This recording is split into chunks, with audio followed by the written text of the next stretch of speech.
Hello everyone, welcome back to my channel. मेरा नाम पूजा मालविया है और मैं आपका अपने चैनल पे स्वागत करती हूँ। ये वीडियो है हमारा प्रीवियस ईयर क्वेश्चंस को लेके, जो कि साइंस पेपर 2 सीटेट का है। और आज का ये दूसरा वीडियो है। एक वीडियो मैं ऑलरेडी पोस्ट कर चुकी हूँ जिसमें कि मैंने अगस्त 2023 का साइंस का पेपर डिस्कस किया है। साथ ही साथ मैंने उसमें ये भी बताया है कि आपको कैसे उसमें सॉल्व करना है, किस तरीके से आप आंसर्स पे पहुंच सकते हैं। तो आपने अगर वो वीडियो ना देखा हो तो ज़रूर जाकर देखिएगा, लिंक डिस्क्रिप्शन बॉक्स में आपको मिल जाएगा। साथ ही साथ उस वीडियो में मैंने हर क्वेश्चन को एक्सप्लेन किया है कि आपका हर एक स्टेटमेंट को मैंने एक्सप्लेन किया है, तो आपको वो बहुत ज़्यादा हेल्पफुल रहेगा। और आज का ये वीडियो हमारा जो है, ये फरवरी में जो साइंस का पेपर 2 का जो सेट आया था, तो उसका पेपर मैं डिस्कस कर रही हूँ आपके सामने। और साथ ही साथ इसमें मैं ऑप्शंस को भी डिस्कस करूंगी, एक्सप्लेन करूंगी। तो ये वीडियो पूरा पूरा देखिएगा, आपको बहुत ज़्यादा फायदा मिलेगा इससे।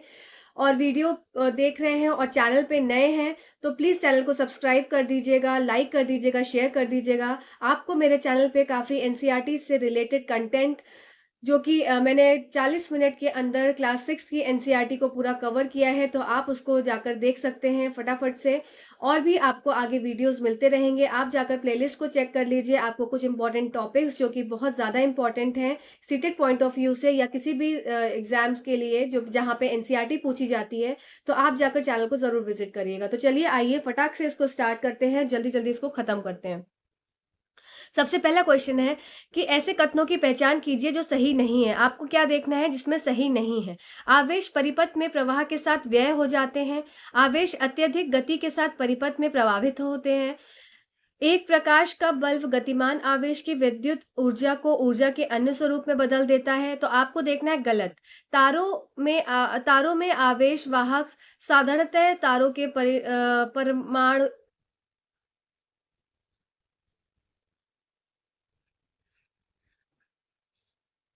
परमाणुओं के इलेक्ट्रॉन्स होते हैं। तो देखिए इसमें क्या है, आपको गलत स्टेटमेंट देखनी है। तो charge become use as it flows through a circuit. तो चार्ज कभी भी यूज नहीं होता है। चार्ज क्या होता है, हमेशा कंजर्व हो जाता है। ठीक है, कंजर्व हो जाता है। कंजर्व हो जाता है मतलब कि चार्ज जो है वन फॉर्म से अदर फॉर्म में कन्वर्ट हो जाएगा। और कभी भी चार्ज जो है वो यूज ऑफ नहीं है। कंजर्व मतलब संरक्षित रहता है चार्ज। अगर ये एक मेरा सर्किट है, ये क्लोज सर्किट है, इसमें बल्ब जल रहा है, तो ये जो बल्ब जल रहा है इसमें एनर्जी का ट्रांसफर हो रहा है एक एंड से दूसरे एंड, इलेक्ट्रॉन्स का फ्लो हो रहा है एक एंड से दूसरे एंड। तो ये इलेक्ट्रॉन्स खत्म नहीं हो जाएंगे, ये चार्ज जो है वो खत्म नहीं हो जाएगा, बल्कि इससे क्या होगा, ये बल्ब ग्लो कर रहा है। ठीक है, तो इससे जो इलेक्ट्रिकल एनर्जी है वो किसमें, वो लाइट एनर्जी में कन्वर्ट हो गई। क्लियर। तो यही चीज यहाँ पे है। तो स्टेटमेंट फर्स्ट जो है कि प्रवाह के साथ व्यय हो जाता है, मतलब कि वो खत्म हो जाता है, तो ये स्टेटमेंट गलत हो गया। आवेश अत्यधिक गति से चलता है, तो ये भी स्टेटमेंट गलत हो जाएगा, क्योंकि ये एक स्लो मतलब मोशन है, एक मतलब आराम आराम से चलता है, बहुत तेज फास्ट स्पीड से नहीं चलता है। अब तीसरा ऑप्शन है, एक प्रकाश का बल्ब गतिमान आवेश की वैद्युत ऊर्जा को ऊर्जा के अन्य स्वरूप में बदल देता है। तो ये बात बिल्कुल ठीक है कि एनर्जी वन फॉर्म से दूसरे फॉर्म में चेंज हो जाती है। तारों में आवेश वाहक साधारणतः तारों के परमाणुओं के इलेक्ट्रॉन्स होते हैं। तो ये बात बिल्कुल सत्य है। तो ऑप्शन नंबर इसका आपका आंसर उत्तर हो जाएगा, जिसमें आपको गलत स्टेटमेंट बतानी थी, तो ए और बी इसका सही उत्तर हो जाएगा। चलिए नेक्स्ट क्वेश्चन की तरफ चलते हैं फटाक से। Two mirrors A and B are at right angle to each other. अब दो मिरर्स हैं जो कि कैसे हैं, वो एक दूसरे के राइट एंगल पे हैं। देखिए किस तरह से होंगे। अगर ये मेरा मिरर है ए और ये मिरर है मेरा बी, ये ए मिरर है और ये बी मिरर है। ठीक है, ये मिरर मैंने बना दिया जिससे कि आपको समझ आ जाए कि ये मिरर्स है। अब एक यहां से क्या है, लाइट प्रकाश जो है वो मिरर, जस्ट अ सेकेंड, हाँ, ये जो मिरर, ये लाइट जो है वो प्रकाश यहाँ पे इस पे पड़ रहा है। ठीक है, तो मिरर की प्रॉपर्टी होती है कि अगर कोई भी लाइट इसके पास सीधी रेखा आ रही है, light always travels in a straight line, हमेशा ट्रैवल करती है स्ट्रेट लाइन में। तो ये यहाँ पे अगर टकरा रही है मिरर के इस पॉइंट पे, तो क्या होगा, ये वापस से रिफ्लेक्ट हो जाएगी, और रिफ्लेक्ट हो जाएगी तो ये आके इधर मान लो टकराई। तो अब इधर भी मिरर लगा है, तो यहाँ से भी रिफ्लेक्ट बैक हो जाएगी, तो क्या हो जाएगी, ये मान लो इधर चली गई। ठीक है, तो यहां से आई और एम बिंदु से आई और बिंदु एन तक पे ये चली गई। तो अब देखते हैं कि इसमें पूछा क्या है। दो दर्पण ए और बी एक दूसरे से समकोण है, मतलब 90 डिग्री के एंगल पे है, पहली बात। ठीक है, अगर प्रकाश की एक किरण दर्पण ए को सामान्य से 30 डिग्री पर टकराती है, मतलब ये एंगल, अगर मैंने यहाँ पे एक ये ड्रॉ किया, मतलब नॉर्मल ड्रॉ करी, तो ये वाला एंगल कितना हो जाएगा, ये वाला एंगल हो जाएगा 30 डिग्रीज। ठीक है, तो ये एंगल क्या हो गया, एंगल ऑफ इंसिडेंस, और हमेशा एंगल ऑफ इंसिडेंस बराबर होता है किसका, एंगल ऑफ रिफ्लेक्शन के। ठीक है, तो ये एंगल ऑफ इंसिडेंस है, तो इसका रिफ्लेक्टेड रे क्या हो जाएगा, ये वाला एंगल हो जाएगा आर, तो ये भी कितना हो जाएगा, ये भी 30 हो जाएगा। सही बात है। ठीक, तो टकराती है दोनों दर्पण ए और बी से परावर्तित किरणों के परावर्तन के कोण का पता कीजिए, मतलब find the angle of reflection of the rays reflected from both the mirrors. अब एंगल ऑफ रिफ्लेक्शन पूछ रहा है, मतलब इसमें आर की वैल्यू पूछ रहा है, एंगल ऑफ रिफ्लेक्शन पूछ रहा है किससे, मिरर ए से भी और मिरर बी से भी, या ये आपको निकालना है। तो देखो इसमें क्या हो गया, आई और आर हमने निकाल लिया। अब अगर आई और आर इतना है, तो ये वाला बचा हुआ एंगल कितना हो जाएगा, ये हो जाएगा 60 डिग्री। ये 60 है, ये 90 है, तो ये वाला एंगल कितना हो जाएगा, ये वाला एंगल हो जाएगा 30 डिग्री। क्लियर। अगर मैं यहां से इस वाले मिरर पे नॉर्मल डालूं, ये भी नॉर्मल है, तो ये 30 है, तो ये ऊपर वाला कितना, ये पूरा 90 हो गया, यहां से लेके यहां तक पूरा 90 हो गया, तो ये वाला बचा हुआ कोण कितना आया, ये आया 60 डिग्री। अब ये एंगल इतना आया आई। ठीक है, तो ये एंगल आर कितना हो जाएगा, angle I is equals to angle R, हमें पता है एक लॉ होता है रिफ्लेक्शन का, तो ये भी कितना हो जाएगा 60 डिग्री। तो इसके हिसाब से अगर आर को ए में देखा जाए तो ये 30 डिग्री होता है, और बी में देखा जाए एंगल ऑफ रिफ्लेक्शन तो ये 60 डिग्री होता है। इस हिसाब से ऑप्शन हो जाएगा हमारा ऑप्शन नंबर 1 30 डिग्री और 60 डिग्री रेस्पेक्टिवली। ठीक है, ये बात सबको समझ में आई। चलिए आगे देखते हैं क्वेश्चन।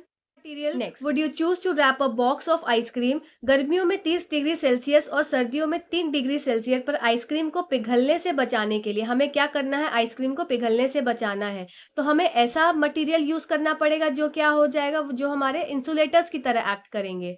ठीक है, जो हमारे किसकी तरह एक्ट करेंगे, इंसुलेटर्स की तरह। तो आइए देखते हैं इसका ये देखो, आपको कंडक्टर्स और इंसुलेटर्स दो चीजें आपको पता है। ठीक है, कि कंडक्टर होते हैं और इंसुलेटर होते हैं, तो आपको इसमें बताना है कि कैसे वो बचेंगे। तो पहला ऑप्शन क्या है, सर्दियों में एल्यूमिनियम पर्न फॉयल और प्लास्टिक, गर्मियों में दोनों मामलों में कंबल, और एल्यूमिनियम दोनों मामलों में, या प्लास्टिक पर्न सर्दियों में और गर्मियों में कंबल। तो इसका ऑप्शन हो जाएगा दोनों मामलों में कंबल, क्योंकि कंबल क्या होते हैं, दे आर इंसुलेटर्स। ठीक है, चलिए नेक्स्ट क्वेश्चन देखते हैं।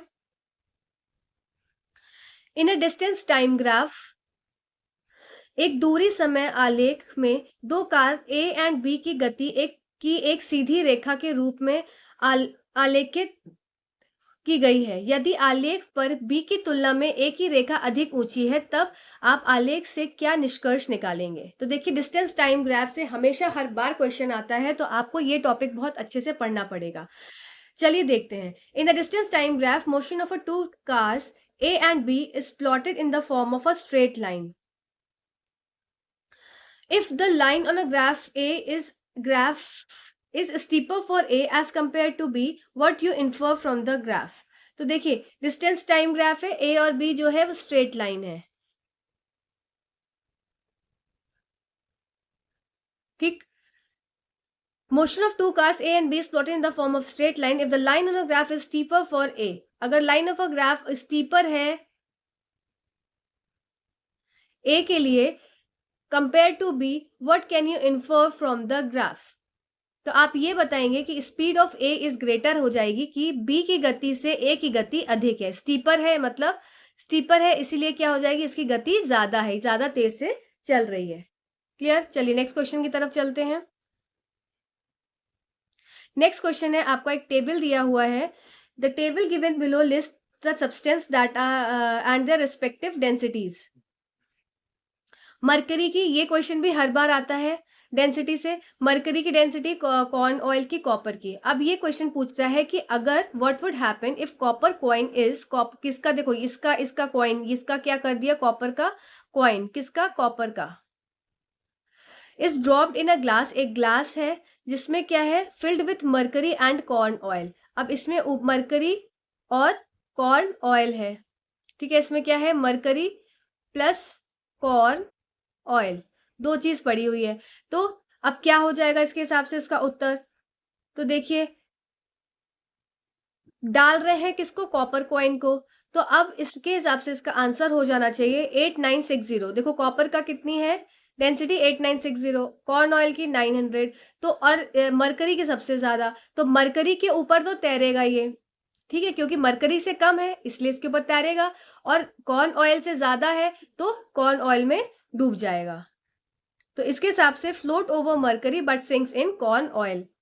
देखो मरकरी के ऊपर तो यहाँ मरकरी है अगर, तो मरकरी के ऊपर तो तैरेगा, और कॉर्न ऑयल में क्या हो जाएगा, कॉर्न ऑयल से डूब जाएगा। ठीक, तो इसके बाद सिंक, ऑप्शन नंबर 3 जो हो जाएगा इसका करेक्ट उत्तर हो जाएगा, क्योंकि आपको डेंसिटीज से कंपेयर करना होता है हमेशा, ऐसे प्रश्नों में आपको डेंसिटीज से कंपेयर करना है।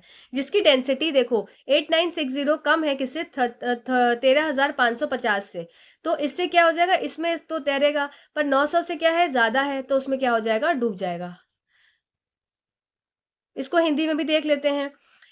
निम्न सारणी में पदार्थों और उनके संबंधित घनत्वों की सूची दी गई है, ठीक है।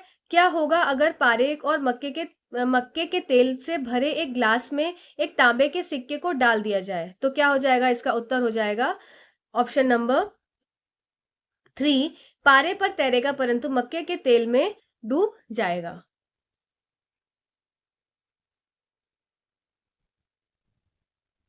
नेक्स्ट क्वेश्चन है, consider the statement given below and choose the correct option. ये हमारा हो जाएगा अभिकथन और कारण का एक क्वेश्चन है ये। देखो, larger the amplitude of vibration louder is the sound. तो देखो इसको याद करते हैं, FASL फसल से, फ्रीक्वेंसी, श्रिलनेस, एम्पलीट्यूड, लाउडनेस, ठीक है ना। फ्रीक्वेंसी डायरेक्टली प्रोपोर्शनल है किसके, श्रिलनेस के, और एम्पलीट्यूड डायरेक्टली प्रोपोर्शनल है किसके, लाउडनेस से। फ्रीक्वेंसी ज्यादा, श्रिलनेस ज्यादा, एम्पलीट्यूड ज्यादा, लाउडनेस ज्यादा। तो इसको आप कैसे याद करेंगे, इसको आप याद करेंगे फसल, FASL, ठीक। फ्रीक्वेंसी किससे, श्रिलनेस से, और एम्पलीट्यूड किससे, लाउडनेस से। अब देखते हैं इसका क्या है, इसमें larger the amplitude of vibration louder is the sound, तो ये असर्शन तो बिल्कुल ठीक है। फिर रीजन क्या है, higher the frequency of vibration higher is the pitch, मतलब कंपन की आवृत्ति जितनी ऊंची होगी तारतव्य भी उतना ऊंचा होगा। ये बात तो बिल्कुल ठीक है, ये बात तो बिल्कुल ठीक है, मतलब ये एज अ स्टेटमेंट तो बिल्कुल ठीक है, पर ये कारण नहीं होगा, इसका अभिकथन का ये कारण नहीं है।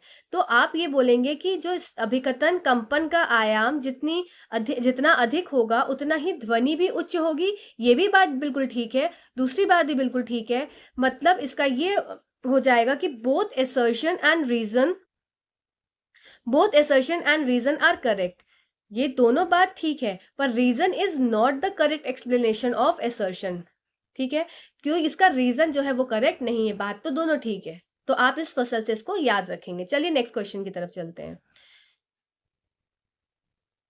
नेक्स्ट क्वेश्चन है, मिली टुक अ डिफ्लेटेड बलून मतलब कि जिसमें हवा नहीं है, ठीक, and put in the mouth of a glass bottle. एक उसके पास ग्लास की बॉटल है,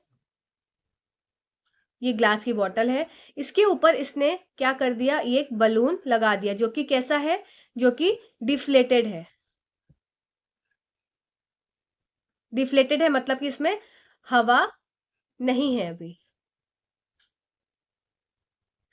अब उसने क्या किया, मिली एक पिचके हुए गुब्बारे को लेती है तथा उसे कांच की बोतल के सिरे पर लगा देती है। वह उस कांच की बोतल को खोलते उबालते, अब उसने क्या किया, एक उसने पानी लिया, और पानी कैसा है, एकदम खौल रहा है, उबलता पानी है, ठीक है, बॉइल्ड वाटर है।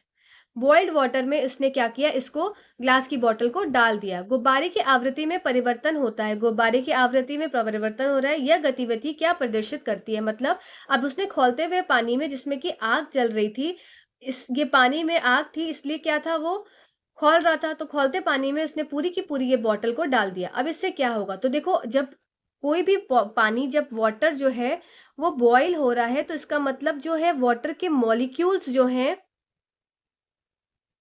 वो क्या हो जाएंगे, वो ट्रैवल करेंगे फास्ट। वो ट्रैवल करेंगे कैसे फास्ट, बहुत फास्ट करेंगे। क्यों? क्योंकि उसमें क्या हो गई जनरेट, उसमें हो गई काइनेटिक एनर्जी, उनकी बहुत ज़्यादा बढ़ जाएगी। अब जब पानी में मॉलिक्यूल्स जो होंगे वो बहुत तेज़ी से फास्ट फ्लो करेंगे तो इसके अंदर भी हीट डेवलप हो जाएगी, जनरेट हो जाएगी। तो यहाँ पे भी क्या हो गया, यहाँ पे भी हीट जो है वो बढ़ जाएगी। अब यहाँ पे हीट बढ़ गई तो इसके अंदर जो गैस थी, इसके अंदर क्या प्रेजेंट थी, इसके अंदर जो गैस थी ये भी क्या हो जाएगी, ये एक्सपैंड कर जाएगी। अब जब यहाँ पे गैस एक्सपैंड करेगी मतलब अब गैस के मॉलिक्यूल्स क्या हो गए, अगर मैं इतने भाग में दिखाऊं तो ये गैस के मॉलिक्यूल्स अब दूर दूर भागने लगेंगे। तो दूर दूर भागेंगे तो ये गुब्बारे के अंदर भी चले जाएंगे। ठीक है, तो गुब्बारे के अंदर जाने से क्या हो जाएगा, ये जो गुब्बारा है अब क्या हो जाएगा, ये फूल जाएगा। तो ये क्या हो गया, ये फूल गया गुब्बारा। तो इसके हिसाब से क्या हो जाएगा आंसर, देखो air inside the bottle decreases, नहीं। ठीक, heat creates high pressure inside the bottle, ऐसा भी कुछ नहीं होगा। Air inside the bottle increases on heating, ये देखते हैं। फिर heat causes air inside the, ये वाला ऑप्शन सबसे इसका करेक्ट उत्तर हो जाएगा कि गर्म बोतल के अंदर की हवा वायु को प्रसारित करती है। ऑप्शन नंबर 4 जो होगा इसका करेक्ट उत्तर हो जाएगा। ठीक है, आपको ये बात समझ में आई? चलिए नेक्स्ट क्वेश्चन की तरफ चलते हैं। In an experiment, samples of two colorless solution M and N are taken. एक प्रयोग में दो रंगहीन घोल M and N के नमूने लिए गए। हल्दी मिलाने पर घोल M जो है, देखो घोल M है और एक घोल N है। हल्दी, और इसमें क्या मिलाया, इसमें हल्दी मिला दी दोनों में। मिलाने पर घोल M और घोल N पीला, हल्दी मिलाने पर घोल M पीला हो जाता है तथा N जो है ईट रंग का हो जाता है। घोल M जो है वो पीले रंग का हो गया और घोल N जो है वो ईंट के रंग का हो गया। ठीक हो जाता है। M को N में डालने पर लाल रंग क्रमशः धीरे धीरे क्षीण हो जाता है। मतलब on adding M to N, अब इसको इसमें डाला बाद में तो red colour gradually fades, red colour क्या हो जाता है, फेड हो जाता है। What can you conclude from the अब nature of M and N? देखो इसमें क्या हुआ, M एक हल्दी, हल्दी क्या है, एक ही हमारा इंडिकेटर है, सूचक है, जो कि क्या बताता है, कोई भी सब्सटेंस हमारा एसिड है, अम्लीय है कि क्षार है, मतलब बेस है, इसके बारे में बताता है। तो हमारे कुछ नेचुरल इंडिकेटर्स होते हैं, कुछ आर्टिफिशियल इंडिकेटर्स होते हैं। तो हल्दी क्या है हमारा, हल्दी एक नेचुरल इंडिकेटर है। अब हल्दी में अगर एसिडिक पदार्थ रहेगा तो ये क्या हो जाएगी, हल्दी, हल्दी अगर एसिडिक रहेगा, कोई भी पदार्थ अगर एसिडिक है तो हल्दी जो हो जाएगी वो पीले रंग की रहेगी। ठीक है, पर अगर बेस होता है, बेस, तो हल्दी किस रंग की हो जाती है, हल्दी जो हो जाती है वो रेड कलर की हो जाती है। आपने देखा होगा कि बाथरूम में अगर कोई रुमाल है, अगर ये मेरे पास रुमाल का पीस है और इसमें हल्दी लगी हुई है, मान लो हल्दी का स्टेन लगा हुआ है, इस पे आप क्या करेंगे, इसमें आप डिटर्जेंट डालेंगे। तो डिटर्जेंट क्या है, एक तरह का बेस है। डिटर्जेंट डालते हैं तो जिधर एरिया पे डिटर्जेंट डलता है वो एरिया क्या हो जाता है, पूरा पूरा लाल हो जाता है। तो ये बताता है कि हल्दी क्या है, एज अ इंडिकेटर यूज कर हो रही है, और ये डिटर्जेंट है, ये क्या है, ये क्षार है, ये जो है बेस है। ठीक, तो इसके हिसाब से जो ऑप्शन नंबर 2 है वो इसका करेक्ट उत्तर हो जाएगा। चलिए आगे देखते हैं।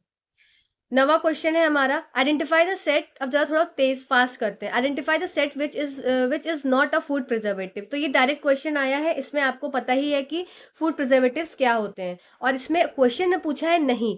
ये जरूर ध्यान रखिएगा, नहीं अगर आप लोग का ऑफलाइन मोड पे रहेगा तो जहां भी आपको नहीं लिखे आप उसे फटाक से बड़ा सा गोला लगा लीजिएगा, जिससे कि आप गलत ना उत्तर कर दें। अब देखो विटामिन सी जो होता है वो तो हमारा हमेशा हम लोग अचार अचार में डालते हैं। ठीक है, सोडियम क्लोराइड NaCl, सॉल्ट भी हम अचार में डालते हैं क्योंकि जिससे कि उसमें फंगस ना लगे।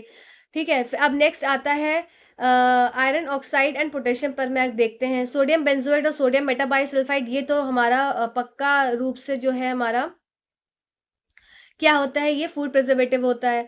तो अब बात आती है नेक्स्ट आयरन ऑक्साइड व पोटेशियम पर मैग्नेट, तो ये हमारा क्या है, फूड प्रिजर्वेटिव नहीं है। चलिए आगे बढ़ते हैं। Which of the following set comprises only chemical change.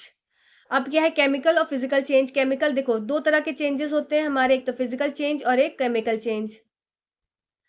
Chemical change मतलब कि जिसमें तुम्हारी केमिकल प्रॉपर्टीज चेंज हो गई, मतलब एक सब्सटेंस, अगर सब्सटेंस ए था कोई, वो सब्सटेंस बी में कन्वर्ट हो गया, या कोई एक पुरानी चीज, पुराना कोई सामान किस में बदल गया, नई चीज में बदल गया। ठीक है, फिजिकल में क्या हो जाता है, वैसा का वैसा ही रहता है, वैसा का वैसा, इसमें कोई भी चेंज नहीं होता है। पेपर को फाड़ देंगे तो पेपर के टुकड़े बन जाएंगे, पर कोई नया पेपर नहीं उत्पन्न हो जाएगा। सही बात है। चलिए अब इसके हिसाब से इसका उत्तर देखते हैं। Boiling oil, boiling of oil, breaking of mug, ये सब क्या होगा, ये फिजिकल चेंज है। हमें क्या देखना है, हमें देखना है केमिकल चेंज, तो ये फिजिकल चेंज है, ये नहीं होगा। अब देखते हैं सेकेंड वाला ऑप्शन, कि dissolving copper sulphate in water, digestion of food, which of the following set only comprises only है। कटिंग ऑफ पेपर, तो कटिंग ऑफ पेपर आ गया, तो ये भी फिजिकल है, तो ये भी गलत हो जाएगा। बाकी तो इसमें केमिकल थे पर एक फिजिकल हो गया। Breaking of eggs, boiling salt water, mixing ink in water, तो ये भी क्या हो गया, फिजिकल में आ जाएगा एक। फिर ये वाला देखो ऑप्शन, कि रस्टिंग ऑफ आयरन, ये केमिकल चेंज है। बर्निंग ऑफ पेपर, ये केमिकल चेंज है। और कुकिंग ऑफ फूड क्या है, ये केमिकल। तो इसके हिसाब से ऑप्शन नंबर 4 इसका सही उत्तर हो जाएगा। चलिए नेक्स्ट क्वेश्चन की तरफ चलते हैं फटाक से। क्वेश्चन है अभिकथन और कारण का। अगर एक लोहे के ब्लेड को नीले कॉपर सल्फेट घोल में डाला जाए तो तांबा लोहे के ब्लेड पर जमा हो जाता है। तांबे की तुलना में लोहे की अभिक्रियाशीलता अधिक होती है, तभी कॉपर सल्फेट घोल में तांबा विस्थापित होता है। तो देखो इसकी रिएक्टिविटी सीरीज होती है, कालू नाम का मदारी, आलू जरा फीके पकाता है, फिर कॉपर, मरकरी और ये। ठीक है, तो ये रिएक्टिविटी सीरीज है। ये ऊपर वाले क्या होते हैं, मोस्ट रिएक्टिव होते हैं, और नीचे वाले क्या होते हैं, लीस्ट रिएक्टिव होते हैं। तो अब देखो, आप कॉपर सल्फेट सॉल्यूशन में, ये सॉल्यूशन किसका है, कॉपर सल्फेट का, इसमें क्या डाल रहे हैं, आयरन की ब्लेड डाल रहे हैं। अब आयरन देखो ये रहा, आयरन ऊपर है और कॉपर नीचे है, तो इसलिए क्या हो जाएगा, इसको डिस्प्लेस कर देगा। तो ये बात बिल्कुल सही हो जाएगी कि बोथ असर्शन एंड रीजन, जो इसका असर्शन है कि if iron blade is put in a copper sulphate solution, copper will get deposit over the iron blade, ये बात बिल्कुल सही है। दूसरी, reactivity of iron is greater, क्यों ऐसा हो रहा है, क्योंकि रिएक्टिविटी ज्यादा है, तो इसका रीजन भी जो है बिल्कुल सत्य है। तो इसके हिसाब से both assertion and reason are correct, and reason is the correct explanation of assertion. ठीक है, चलिए नेक्स्ट क्वेश्चन की तरफ चलते हैं। नेक्स्ट क्वेश्चन है हमारा,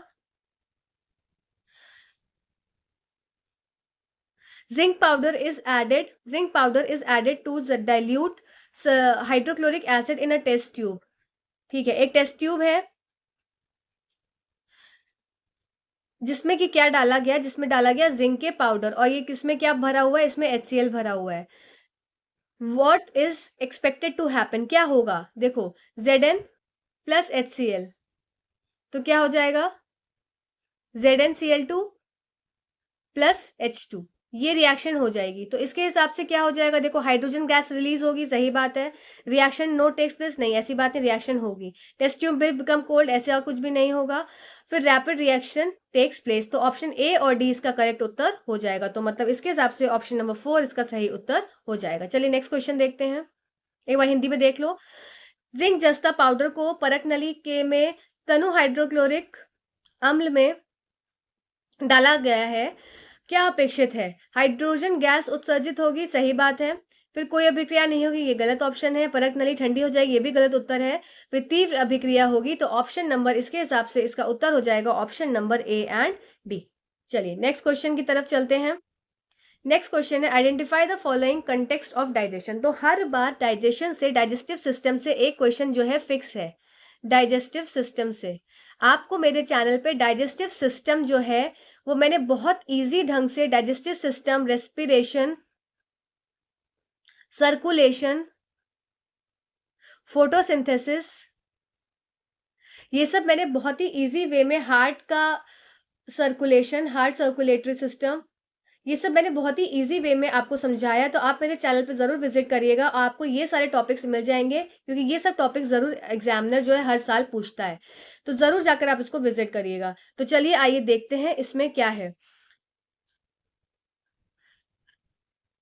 पाचन के संदर्भ निम्नलिखित को पहचानिए। सरल शर्करा में विघटित होता है। Get broken into simple sugars, get broken into glycerol, breaks into simple amino acid. तो ये क्या क्या होता है, देखो जो हमारा तीन चीज होती है, कार्बोहाइड्रेट, फैट्स और प्रोटीन्स। तो कार्बोहाइड्रेट जो है वो कन्वर्ट हो जाता है किसमें, सिंपल शुगर में, और फैट्स जो है कन्वर्ट हो जाता है फैटी एसिड प्लस ग्लिसरॉल में, और प्रोटीन्स कन्वर्ट हो जाता है अमाइनो एसिड में, मतलब इसका डाइजेशन हो जाता है। ठीक है, तो ये जो है सिंपलेस्ट चीज जो है नीचे की ये बन जाती है। तो अब देखते हैं, gets broken into simple sugar किस में बन रहा है, कार्बोहाइड्रेट, तो पहला वाला ऑप्शन इधर मिल रहा है हम लोग को। फिर get broken into glycerol, fats, फिर प्रोटीन्स, तो ऑप्शन नंबर 3 इसका सही उत्तर हो जाएगा। चलिए नेक्स्ट क्वेश्चन है, following are the are some of the suggestions to save petrol diesel, identify the correct incorrect. अभी यहाँ पे आपको इनकरेक्ट देखना है, आप पेट्रोल और डीजल कैसे बचा सकते हैं। तो जितनी दूर तक संभव हो मध्यम गति से गाड़ी चलाएं, drive at a moderate speed, तो ये बात बिल्कुल सत्य है कि मॉडरेट स्पीड पे चलाना चाहिए, बहुत फास्ट और बहुत स्लो चलेगा तो पेट्रोल कंजम्पशन ज्यादा हो जाता है।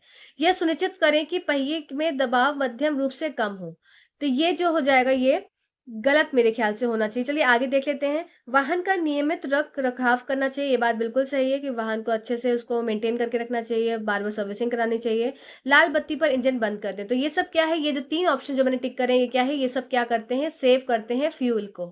पर जो ये ऑप्शन नंबर 2 है ये इसका कहीं सही उत्तर हो जाएगा, जो कि सजेस्ट नहीं करता है सेव करने के लिए पेट्रोल के लिए, तो ऑप्शन नंबर 2 इसका करेक्ट उत्तर हो जाएगा। नेक्स्ट क्वेश्चन पे चलते हैं, which of the following pair of examples is a tap root. तो टैप रूट क्या होती है, देखिए इस तरह की रूट होती है, एक मेन रूट होती है और एक ये जो हो गई ये टैप रूट है, और ये एक हो जाती है फाइब्रस रूट।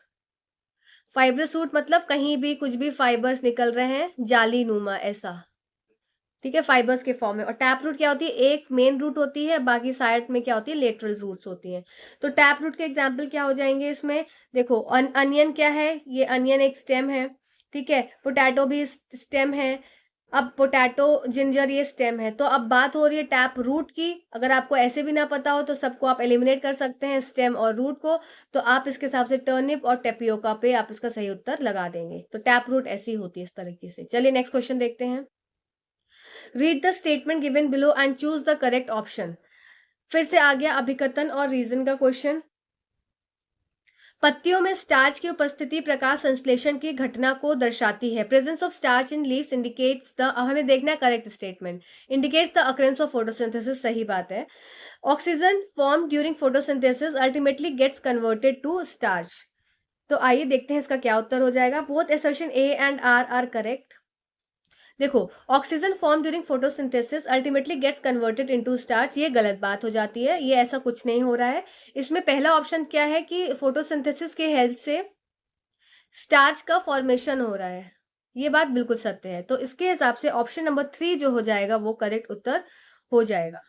ठीक है, अब ये ऑक्सीजन जो रिलीज होती है ये हेल्प करती है किसमें, रेस्पिरेशन में, रेस्पिरेशन प्रक्रिया में, जिसमें कि फूड का क्या होता है, फूड का यूटिलाइजेशन होता है, फूड यूज होता है और क्या रिलीज करता है, फिर CO2 बॉडी रिलीज करती है।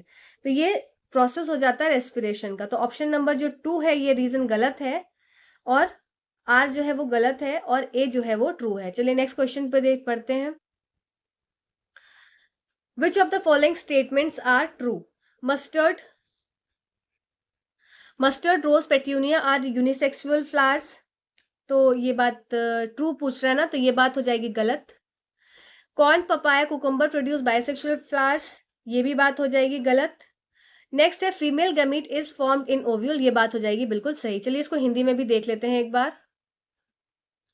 सरसों गुलाब और पेट्यूनिया के फूल एकलिंग होते हैं, मक्का पपीते खीरे के फूल द्विलिंगीय होते हैं।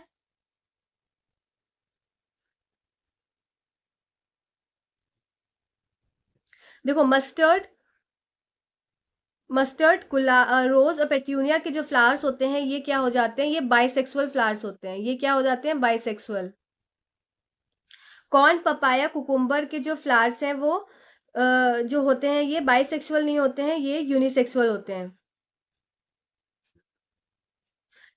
तो ये भी स्टेटमेंट क्या हो गई, ये भी स्टेटमेंट हो गई फॉल्स। ठीक, मादा युग्म का सृजन बीजांड में होता है, ये हो गई स्टेटमेंट बिल्कुल सत्य। ठीक है, तो इसके हिसाब से ऑप्शन नंबर सही सी जो होगा इसका सही उत्तर हो जाएगा।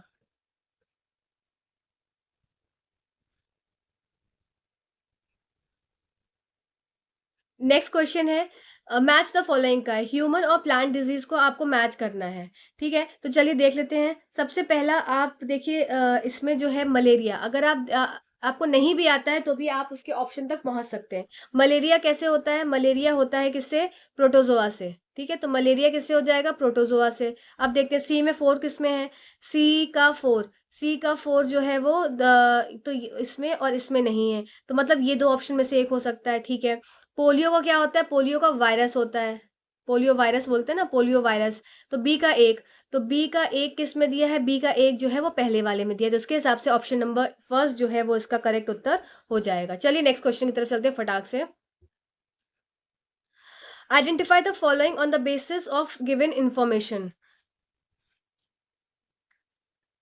पौधों में जल एवं पोषक के परिवहन के लिए संवहन उत्तक है। ऐसे संवहन उत्तक होते हैं जो कि पौधों में भोजन पहुंचाते हैं। पत्तों की सतह पर उपस्थित सूक्ष्म छिद्र होते हैं। तो ये बात तो सही है कि पत्तों के सतह पे क्या होते हैं? सूक्ष्म छिद्र, जिसको क्या बोलते हैं? स्टोमेटा बोलते हैं। और स्टोमेटा क्या क्यों जरूरी होते हैं? क्योंकि ये क्या करते हैं? गैस एक्सचेंज करते हैं। मेरे चैनल पे मैंने आपको फोटोसिंथेसिस बहुत अच्छे से एक्सप्लेन किया है, तो आप उसको देख सकते हैं, एक बार आपका रिविजन हो जाएगा। तो वीडियोस आप प्लेलिस्ट में जरूर देख लीजिएगा, आपको काफी काम की वीडियोस उसमें मिल जाएंगे। तो देखिए नेक्स्ट क्या है कि are tiny vascular that transport food in plants. तो अब देखिए क्या क्या चीज है, ए बी सी क्या हो सकते हैं, तो सी वाला ऑप्शन हो जाएगा स्टोमेटा, तो ये तो ठीक है, मतलब ट्रैकिया इसमें नहीं होता है, स्टोमेटा। ठीक, अब क्या है?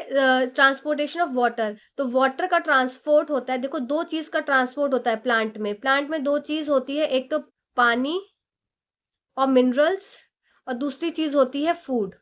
तो फूड का फा और फ्लोएम का भी फा, तो दोनों फा वाले क्या हो गए? फूड से फ्लोएम, और वाटर और मिनरल्स किससे हो गया? जाइलम से। क्लियर? तो इसके हिसाब से इसका उत्तर हो जाएगा उत्तर number 2, xylem A, phloem B, और सी स्टोमेटा। चलिए नेक्स्ट क्वेश्चन देखते हैं। Which of the following statement is incorrect? अब फिर से देखना है क्या incorrect with respect to plant and animal cell. ठीक है, देख लेते हैं। चलिए, ये भी हर बार क्वेश्चन पूछा जा रहा है एनिमल सेल और प्लांट सेल से, तो आप इसको एक बार देख लीजिएगा। Cell membrane is present in both animals and plant cell, तो यही स्टेटमेंट हो गई आपकी क्या? गलत। सेल सॉरी मेम्ब्रेन है, sorry I am so sorry, मुझे लगा सेल वॉल है। सेल मेम्ब्रेन की बात हो रही है, तो ये तो भाई सही बात है कि ये होती है प्रेजेंट। अब cell wall is absent in plant cell while present in animal cell, तो ये उत्तर हो जाएगा गलत, क्योंकि इन्होंने उल्टा दे के रखा है। सेल वॉल जो है वो प्लांट्स में प्रेजेंट होती है और एनिमल्स में ये एब्सेंट होती है। ठीक है, चलिए प्लास्टिड्स जो है वो उसमें प्रेजेंट होते हैं प्लांट्स में, सही बात है। Cytoplasm is present in both, तो इसके हिसाब से इनकरेक्ट उत्तर हो जाएगा ऑप्शन नंबर 2, ये इसका करेक्ट आंसर हो जाएगा। चलिए नेक्स्ट क्वेश्चन की तरफ चलते हैं। नेक्स्ट क्वेश्चन, यहां से अब हमारे आ जाते हैं पेडागोजी वाले क्वेश्चंस। चलिए इसको सॉल्व करते हैं। ये कहां से क्वेश्चन है? ये पेडागोजी के क्वेश्चन है, फटाफट से इसको देख लेते हैं। Which of the following sets of statement represent the correct understanding? Correct understanding पूछा है about nature of science. All scientific ideas are discovered and tested by controlled experiments. सभी वैज्ञानिक विचारों को नियंत्रित प्रयोगों द्वारा खोजा एवं परखा जाता है, तो ये बात तो सही नहीं है, हमें करेक्ट देखना है। जब भी किसी थ्योरी का बड़ी मात्रा में वैज्ञानिक प्रमाणों द्वारा समर्थन किया जाता है तब वह नियम कानून बन जाती है, ये भी कोई सही बात नहीं है। अब वैज्ञानिक विचार प्रायोगिक होते हैं और इनको रूपांतरित अथवा अस्वीकृत किया जा सकता है, तो ये बात बिल्कुल सही है कि scientific ideas are tentative and can be modified. कोई भी साइंटिफिक आइडियाज टेंटेटिव होते हैं और इनको मॉडिफाई किया जा सकता है, ये स्टेटमेंट बिल्कुल सत्य है। फिर science is a creative field and scientist need imagination to carry their work, तो इसके हिसाब से option number C and D जो होगा इसका करेक्ट उत्तर हो जाएगा। चलिए नेक्स्ट क्वेश्चन की तरफ चलते हैं। Which of the following can be the objective? निम्नलिखित में से क्या 7वीं श्रेणी के में फूलों का विस्तृत अवलोकन करने में उद्देश्य हो सकता है। तो देखो सातवीं, देखो क्लास 7th की बुक से बहुत ज़्यादा क्वेश्चंस पूछे जा रहे हैं, क्लास 7th और क्लास 10th की बुक से बहुत ज़्यादा क्वेश्चंस पूछे जा रहे हैं, तो आप इनकी एनसीईआरटीज़ को अच्छे से पढ़ लीजिए। क्लास 7th की एनसीईआरटी की समरी आपको मिलने वाली है, बस थोड़ी सी रह गई है, आधी बुक रह गई है, उसको भी मैं प्रिपेयर कर रही हूँ। आपको एनसीईआरटी समरी के फॉर्म में 1.5 से 2 घंटे में पूरी कंप्लीट बुक तैयार हो जाएगी आपकी। आप उसको 2x पे लगा के देख लीजिएगा, ठीक है। नेक्स्ट क्वेश्चन देखिए, इसमें क्या है, to identify the parts of a flower, फूलों के भागों की पहचान करना। आपको इसमें क्या करना है कि ऑब्जेक्टिव होने चाहिए, ठीक है। अब ये बात सही है, ऑब्जेक्टिव्स क्या होंगे ग्रेड 7 में फ्लावर के ऑब्जर्वेशन के लिए, कि उसके भाग को आप देखो, कहाँ पे पिस्टिल है, कहाँ पे कोरोला है, कहाँ पे लेमिना है, ठीक है। To help instil a sense of empathy in plants, तो ऐसा को तो कुछ नहीं है कि एम्पैथी और सिंपैथी देना हो प्लांट्स के प्रति, आप ऑब्जर्व कर रहे हैं ना प्लांट्स को। To prepare students for understanding pollination, परागण की समझ के लिए विद्यार्थियों को तैयार करना। तो ये बात भी सत्य हो जाएगी कि आपको उनको पॉलिनेशन की प्रक्रिया बतानी होगी, किस तरह से, अगर बाइसेक्सुअल फ्लावर है या यूनिसेक्सुअल फ्लावर है, कैसे पॉलिनेट करते हैं, ठीक है। नेक्स्ट क्या है, आसपास के फूलों की विविधता को सराहना करना। तो सराहना करना, तो to appreciate diversity of plants around, to observe xylem and phloem closely. तो इसके हिसाब से देखिए, आसपास के फूलों की विविधता की सराहना करना, मतलब ये देखना कि भाई वो बच्चे ऑब्जर्व कर रहे हैं ना फ्लावर्स को, तो कैसे फ्लावर्स, कौन से फ्लावर्स किस तरीके के हैं, ठीक है। फिर अब to observe xylem and phloem, अब जाइलम एंड फ्लोएम उसमें दिखता तो है नहीं डायरेक्टली आईज से, तो आप इसको तो नहीं कर सकते। तो आपके हिसाब से इसमें ऑप्शन हो जाएगा ऑप्शन नंबर ए बी और डी जो है करेक्ट उत्तर हो जाएगा। तो इसके हिसाब से ए बी डी किसमें है, ए सॉरी ए सी डी, ए सी डी, ये इसका करेक्ट उत्तर हो जाएगा। चलिए नेक्स्ट क्वेश्चन देखते हैं। नेक्स्ट क्वेश्चन है, ethical validity in science curriculum means, मतलब विज्ञान पाठ्यचर्चा चर्चा में नीति परक वैधता का अर्थ है। नीतिक परक वैधता मतलब कैसे विज्ञान की संकल्पनाएं समय के साथ विकसित होती हैं और इनका समावेशन, ठीक है। देखते हैं, विशिष्ट एवं वैज्ञानिक रूप से सही विषय वस्तु को व्यक्त करना, ठीक है। बच्चों में संज्ञानात्मक स्तर के अनुसार विषय वस्तु को हल्का करना, सत्यवादिता, वस्तुनिष्ठता आदि मूल्यों को प्रोत्साहित करना। तो ये तो डायरेक्टली समझ में आ रहा है कि promoting the values of honesty, objectivity etcetera, ethical validity की बात हो रही है। चलिए नेक्स्ट क्वेश्चन है। नेक्स्ट क्वेश्चन है, Raunak was given a task of watching the moon rise from his terrace 15 days. Raunak को क्या दिया गया कि 15 दिन तक देखो भाई कि तुम अपने टेरेस पे खड़े होके कि कैसे जो है वो चांद सूर्यास्त के पश्चात, चांद हमेशा पूर्व से निकलता है। अब आपको क्या देखना है, करेक्ट स्टेटमेंट इसमें देखना है। तो सही बात है, moon rises from the east always after sunset, ये स्टेटमेंट बिल्कुल ठीक है। नेक्स्ट क्या है, the time of moon rise varies from day to day. देखते हैं, the size of illuminated part of the moon visible from earth increases after new moon day. तो ये ऐसे नहीं, ये स्टेटमेंट जो है सी वाली, ये गलत है। अमावस के पश्चात पृथ्वी से दिखाई पड़ने वाले चांद में प्रदीप्त भाग का आकार बढ़ता रहता है, तो ये स्टेटमेंट गलत है। पृथ्वी सूर्य के प्रकाश को बाधित करती है जिसका परिमाण 4 की विभिन्न कलाएं हैं, ये गलत ऑप्शन है। तो इसका स्टेटमेंट ए और बी जो है वो करेक्ट ऑप्शन है, तो आपका उत्तर हो जाएगा ऑप्शन नंबर 1। चलिए नेक्स्ट क्वेश्चन की तरफ चलते हैं। तहरीम एक लड़का है, wants to identify conceptual gaps in understanding of topic in her learners of grade 7। Tahreem ये सोचना है कि मेरे में जो भी कमियां हैं वो ग्रेड 7 में, उसको मैं कैसे माप सकता हूँ, मतलब खुद को इवेल्युएट कर सकता हूँ। तो क्या वो प्रैक्टिस करे स्किल्स को बार बार, नहीं, ऐसा कुछ जरूरी नहीं है। प्रायोगिक कौशलों का अवलोकन करना, तो ये सही बात नहीं। यूजिंग कंसेप्ट मैट देखते हैं। ऑर्गेनाइजिंग क्विज सेशंस, क्या उसके लिए हर समय क्विज सेशंस लाते रहो, तो ये भी गलत बात है। गिविंग होमवर्क रेगुलरली, ये भी गलत बात है। तो इसका उत्तर हो जाएगा यूजिंग कंसेप्ट मैप, मतलब कंसेप्ट मैप में वो ये समझ पाएगा कि कहाँ पे मुझे क्या दिक्कत आ रही है। जैसे कि मान लो कोई टॉपिक है डाइजेस्टिव सिस्टम, डाइजेस्टिव सिस्टम अब उसने मान लो पढ़ा, अब वो ये सोचेगा कि मैं किस स्टेप में जाके गड़बड़ कर रहा हूँ, कि मैं स्मॉल इंटेस्टाइन की चीज़ें मुझे समझ में नहीं आई है, कि मुझे लार्ज इंटेस्टाइन की समझ में नहीं, तो एक वो मैप सा ड्रॉ कर लेगा अपने दिमाग में। तो इसके हिसाब से उत्तर जो हो जाएगा वो ऑप्शन नंबर आपका सेकेंड हो जाएगा। क्लियर, संकल्पना मानचित्रों के प्रयोग से। चलिए नेक्स्ट क्वेश्चन की तरफ चलते हैं। Following are the some of the some of views on open book questions. ये ओपन एंडेड बुक क्वेश्चन मतलब ओपन एंडेड क्वेश्चंस है, मतलब एक क्वेश्चन है, ठीक है, उसके क्या है बहुत सारे उत्तर, answer 1, answer 2, answer 3, answer 4, answer 5, answer 6।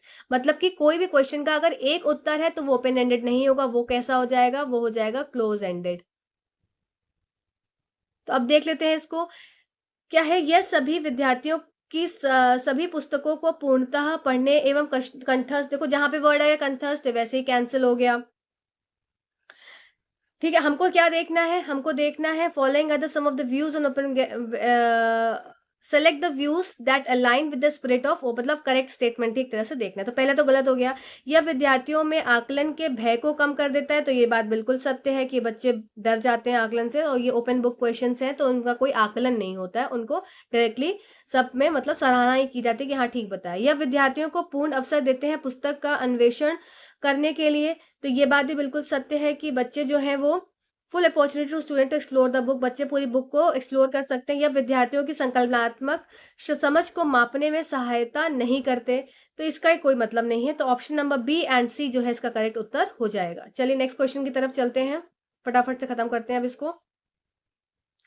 देखो ये बहुत बड़ा सा पैराग्राफ है, इस पैराग्राफ में क्लास 6-7 की बुक में आपको सिल्क का, कैसे सिल्क बना और कैसे जो है वो जो कैटरपिलर है वो मलबरी लीफ में आता है, और मलबरी लीफ से फिर वो कुकून में कन्वर्ट हो जाता है, उससे सिल्क बन जाता है। तो ये मैंने ना आपको पूरा एक्सप्लेन किया है, एक छोटा सा वीडियो है जिसमें कि फाइबर टू फैब्रिक्स में, जिसमें कि मैंने आपको वूल के बारे में बताया है प्लस आपको मैंने सिल्क के बारे में बताया है। तो 6 मिनट का या 5 मिनट का वीडियो है, तो आपने नहीं देखा है तो आप जाके जरूर देख लीजिएगा। क्लास 7 का ये टॉपिक है, इंपॉर्टेंट टॉपिक है, आपको वीडियो डिस्क्रिप्शन बॉक्स में मिल जाएगा, और मैं आपको जो है वो ऊपर देखिए बैनर लगाया हुआ है, तो इस बैनर से भी आपको काफी फर्क पड़ेगा, आपको समझ में आएगा।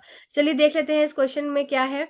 तो इन्होंने बताया है कि एक चाइनीज जो है लीजेंड है, ये कैसे इसका पता लगा कि सिल्क कैसे बन रहा है। तो एक बार जो है the exact time of discovery of silk perhaps unknown according to old Chinese legend the empress. इन्होंने क्या किया, इन्होंने बोला अपने लोगों को कि उनके जो खेत थे वहां पे मलबरी के प्लांट्स थे, तो उन्होंने देखा कि जो प्लांट्स की लीफ है वो थोड़ी थोड़ी मतलब खत्म होती जा रही है, सब कीड़े खाते जा रहे हैं। तो कीड़े क्यों खा रहे हैं, तो फिर उनको पाया गया कि इसमें सफेद कलर के जो कीड़े थे वो इनको खा रहे थे, और एक्सीडेंटली क्या हो जाता है कि ये गिर जाता है ये एक चाय में, खौलती चाय में, तो उसकी वजह से क्या होता है जो वो कुकून होता है उसको वो सेपरेट कर देता है, ठीक है। इससे क्या हो जाता है सिल्क ऑब्टेन हो जाता है। तो ये एक तरह का एक रूट मतलब एक प्रोसेस बताया है बुक में।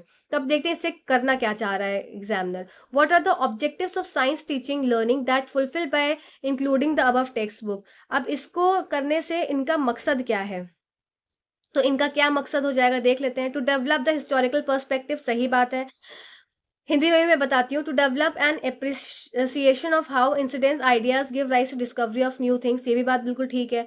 To develop a historic understanding of holistic understanding of क्या साइंस, ये भी बात ठीक है। To include the fun element in science, तो ऐसा कुछ भी नहीं है। तो ऑप्शन नंबर ए बी सी जो हो जाएगा इसका करेक्ट उत्तर हो जाएगा, जो कि ऑप्शन नंबर 4 होगा। चलो इसके हिंदी में भी देख लेते हैं कि ऐतिहासिक परिदृश्य को विकसित करना, ये बात बिल्कुल सत्य है। यह समझ विकसित करने के लिए कि कैसे घटनाओं विचारों को ने नई वस्तुओं की खोज को जन्म दिया, विज्ञान की साकलवादी समग्र समझ को विकसित करने के लिए, तो ये option number A B C इसका करेक्ट उत्तर हो जाएगा। चलिए नेक्स्ट क्वेश्चन है हमारा 28th क्वेश्चन। ये क्या बोलता है, grade 7 teacher organises are debate. अब डिबेट क्या है, डिस्ट्रक्शन ऑफ एनिमल हैबिटेट, मतलब अतिक्रमण के कारण वन्य जीवों के प्राकृतिक वास का विध्वंस विघन विध्वंस के विषय में बात विवाद की जा रही है। तो बच्चे क्या करेंगे देख लेते हैं इसमें बच्चे क्या कर रहे हैं। तो इससे क्या होता है, helps in arriving at one correct option. तो देखो वन करेक्ट ऑप्शन पे तो कभी भी अगर डिबेट चल रही है, कोई भी मुद्दा गर्म है, तो मुद्दे गर्म होने से एक उत्तर तो कभी भी नहीं आता है। इससे क्या आते हैं, ओपन एंडेड आंसर्स आते हैं। तो ये जो पहला ही जो है नॉट वाला ऑप्शन इसका करेक्ट हो जाएगा, आपको आगे पढ़ने की भी जरूरत नहीं है। क्लियर। चलिए नेक्स्ट क्वेश्चन की तरफ चलते हैं।